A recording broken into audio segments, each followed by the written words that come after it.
Voilà, pour cette vidéo de démonstration du système SDX ASP sur le Yaesu FTM 150 comme sur d'autres appareils, nous avons choisi de injecter un signal extrêmement faible de façon à être obligé de ouvrir le squelch pour pouvoir le détecter. Donc là, on est branché sur le banc Rode et Schwartz et on va mettre un signal audio que vous allez entendre. Voilà, qui est très faible. Et on va le faire descendre en dessous du niveau du squelch. Voilà, de façon à ce qu'il disparaisse complètement.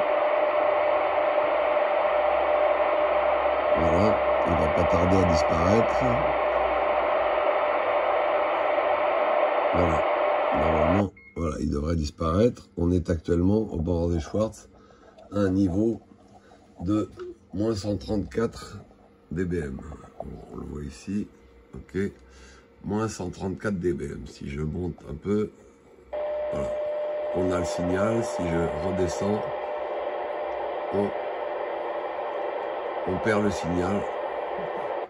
Voilà, à moins 134 dBm, ok. Et donc on va voir que même un signal comme ça, où il est nécessaire du coup d'ouvrir le squelch pour le recevoir, pour entendre quelque chose, très vaguement dans le lointain, on perçoit le signal, mais on a surtout du souffle.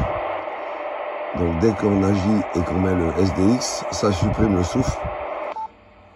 Voilà, pratiquement plus de souffle, et on va voir que même avec un signal extrêmement faible comme ça, où là je monte le volume et on n'a toujours pas de souffle dans le haut-parleur, et on n'entend pas le signal du banc du tout, puisqu'il est en dessous du seuil de squelch. Alors bien sûr, la qualité audio, vous allez le constater, n'est pas une qualité haute fidélité, mais il faut savoir que le signal, du coup, est un signal qui est en dessous du premier seuil de squelch, c'est-à-dire pratiquement inaudible à l'oreille. La preuve, là, le banc émet un signal et on ne l'entend pas. On le perçoit à peine dans le fond. Donc c'est un signal qu'on peut considérer comme inaudible. Voilà, alors comme on entend pas mal de choses sur le système ASP, sur des vidéos, y compris en langue anglaise, qui disent parfois des choses pas tout à fait exactes sur le système, et ben on va vous faire la démonstration tout de suite que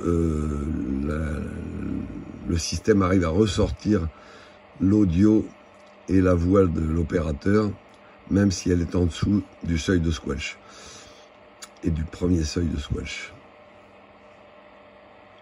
Démonstration à venir tout de suite.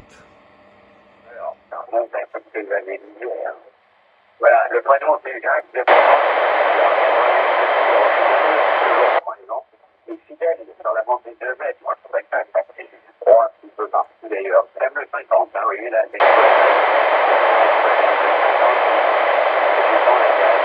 un petit peu de 73 aussi, avec une vingtaine de watts dans l'antenne, mais là, le succès est beaucoup moins. Là, on ne comprend absolument rien. Vous direz qu'il n'y a pas grande différence entre le 24 et ça aurait donné un petit coup de fouet, comme on dit. Voilà les amis, eh bien je vais vous souhaiter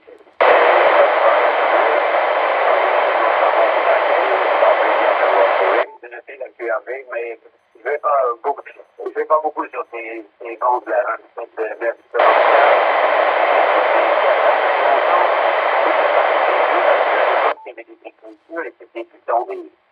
les tubes, et naturellement, j'ai aimé les écouter, les techniciens là, hors pair qui étaient là-dessus. Mais depuis, bon, je fais tout le temps.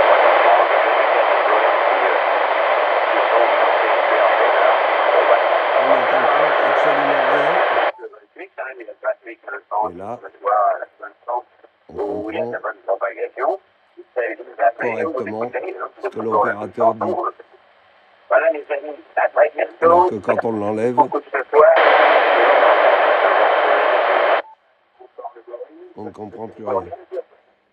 Voilà, vous avez pu constater que à chaque fois qu'on activait donc le SDX ASP ici, on passait d'une réception absolument inintelligible à une réception compréhensible à 90% sur un signal, je le répète, aux environs de 130-135 dBm, moins 135 dBm, qui est un signal considéré comme quasiment inexistant. On arrive à décoder la voix de l'opérateur pourvu qu'il ait une modulation de qualité. À 90%, c'est pas de la haute fidélité, mais il faut savoir que le signal est extrêmement faible et donc inaudible à l'oreille sans le système SDX ASP. Voilà, j'espère que vous aurez pu apprécier le test. À bientôt.